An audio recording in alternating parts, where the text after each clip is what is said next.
যোগী সরকার বলছেন যে গরু আমাদের মা, জাতীয় পশু হতে পারে না, এই বিষয়টা কিভাবে দেখছেন? দেখো, ব্যাপারটা হচ্ছে সবটাই অল অ্যাবাউট বিজনেস। এখানে তো গরু হচ্ছে all about business, not politics, business. Beef export দেখুন, এই যে ভারতবর্ষের র্যাঙ্ক দেখুন। শুধু তাই নয়, আপনি মিডিল ইস্টের বিশেষ করে সৌদি আরবে দেখুন, গেলে জানতে পারবেন কচি গরুর গোস্ত ওখানে বিক্রি হয় বেশি দামে। এগুলো কেন হচ্ছে, আটকানো হচ্ছে? এগুলোকে জবা বন্ধ হবে, খাওয়া বন্ধ হবে। এই গোস্তগুলো 750, 800, 1200 টাকা কিলো সৌদিতে বিক্রি করবে, ইনকাম করবে। আর এক্সপোর্টারগুলো বড় বড় ইলেকট্রাল বন্ডের মাধ্যমে বিজেপি পার্টির মতো দলকে ফান্ড দেবে। আর আমরা তো বলছি হিন্দুস্তান, ভারতবর্ষ, ইন্ডিয়াতে গরু খাওয়া ব্যান হোক পুরোপুরি। 14 বছর আগে পরে কিছু নেই, টোটাল হোক। গরু জবাই করা ব্যান হোক, এক্সপোর্টও ব্যান হোক। দেখি পারবে সাহস আছে বিজেপি নেতাদের কথা বলার? দেখছিলাম একটা মেঘালয়ে যে বলতে পারবে গরু ব্যান করার কথা, গোয়াতে বলতে পারবে, নর্থ ইস্টে বলতে পারবে না ব্যান করার কথা, সাউথ ইন্ডিয়াতে বলতে পারবে? সাহস নাই এদের। বিজেপি দলটা ওখান থেকে মুছে যাবে। যেখানে নরম সেখানে টিপার চেষ্টা করছে এরা। নরম মাটি এখানে, ওই জন্য পাবো। তা আমরা দাবি তুলছি যে গরুর মাংস খাওয়া ব্যান, 14 বছরের ওপর নিচে না টোটাল ব্যান, এবং এক্সপোর্ট করাও ব্যান। এটা আমরা আওয়াজ তুলছি। আজকে দেখলাম আব্দুল মাতিনকে হাওড়া জেলাতে চোর চোর বলে ওনাকে তাড়া করলো। আজকের ঘটনা আমি এখনো দেখিনি ভাই। আজকের ঘটনা পুরো বেরিয়ে এসেছে। কেন না কেন জানি, জেনে অবশ্যই প্রতিক্রিয়া দেবো। তিনি কিছু চুরি করতে গিয়েছিলেন না জনরসের শিকার হয়েছে, এগুলোকে জানবো, জানার পরে বলবো। সওগাত মোল্লাকে নিয়ে একটা প্রশ্ন করবো। সওগাত মোল্লা বলেছিল আমরা দিদির সৈনিক, ইডিসিবিআই ডাকলে বুক ফুলকে যাবো, বুক ফুলকে বাইরে আসবো। এখন দেখছি নিজে উদাহ তাকে খুঁজে বেড়াচ্ছে। শোনেন, ওরা ভোট চাওয়ার জন্য অনেক গল্প দিতে হয়, দুর্নীতি করে এত অব্দি পৌঁছে গিয়েছে। আর দিদির সৈনিক, দিদি এখন পালাবার পথ পাচ্ছে না। আর দিদির সৈনিক মার্কেটে খুঁজে পাওয়া যাচ্ছে নাকি? এদেরকে দুর্নীতি করেছে, আর আমরা বুক ফুলিয়ে চলবো। অন্যায় করলে বিরোধিতা করব, ভালো কাজকে রেকগনাইজ করবো। কোথায় আজকে ছেলেটাকে মনে ধরেছে, মনে হয় কোথায়, কিসের সে পিতা আসতে পারছে না, কোথায় লুকিয়ে আছে? লড়াই করুক চোখে চোখ রেখে, এনআইএর সামনে মুখোমুখি হোক। আমাকে তো এই সরকার সাহেব তার দিদির সিআইডি কে দিয়ে, পুলিশকে দিয়ে কতবার ডেকেছে থানাতে। গিয়েছি, কম্বল নিয়ে হাজির হয়ে গেছিলাম।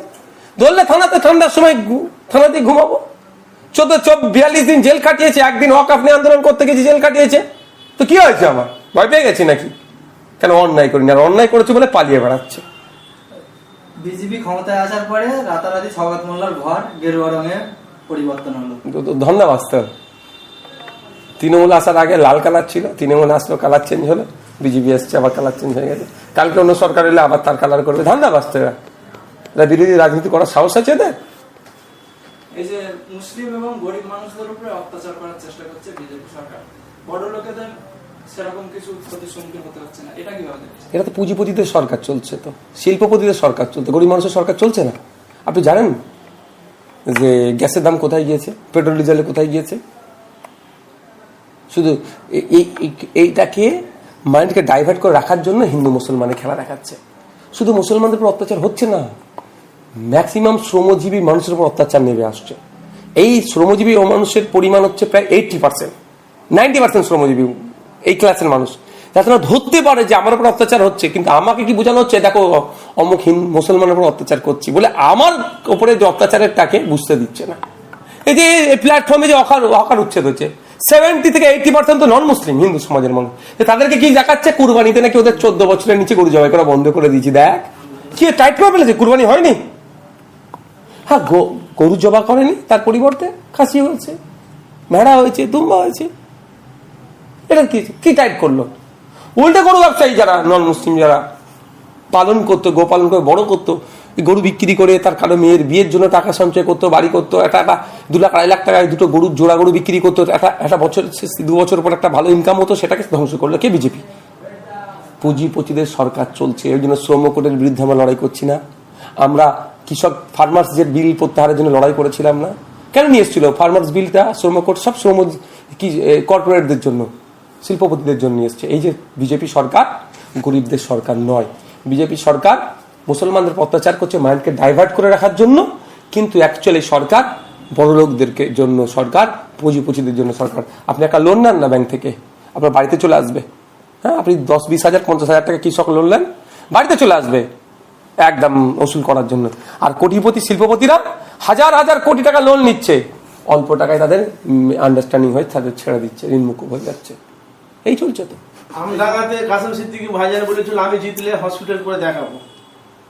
ওনাকে তো এখন সোশ্যাল মিডিয়া দেখতে পাওয়া যাচ্ছে না, হসপিটাল কোথায় গেল, অথচ উনি জিতে বেরিয়ে এসেছে। আমি কাসেম সিদ্দিকী এই প্রশ্নগুলো করবেন তো আপনারা, যে আপনি এগুলো প্রতিশ্রুতি দিয়েছিলেন কবে হবে, উনি উত্তর দেবেন। উনি এখন বলছে যে দিদি আমাকে বলতে বলেছিল তাই আমি বলেছিলাম। কি বলবেন? ওই জন্য বলেছিলাম নিজের বাড়ি কাঁচা হলেও নিজের বাড়ি, পরের বাড়ি পাকা বাড়ির কোনো দাম নাই বলেছিলাম না ওর আগে। এই জন্যই বলেছিলাম। দিদি জাহান নামে ঝাঁপ দিতে বলে বলেছিল, কে খেয়াল আছে তো? বলেছে আমি জাহান নামে দাঁড়িয়ে যাবো। অন্নপূর্ণার ভান্ডারে ভাবিয়া করিও কাজ, করিয়া ভাবিও না।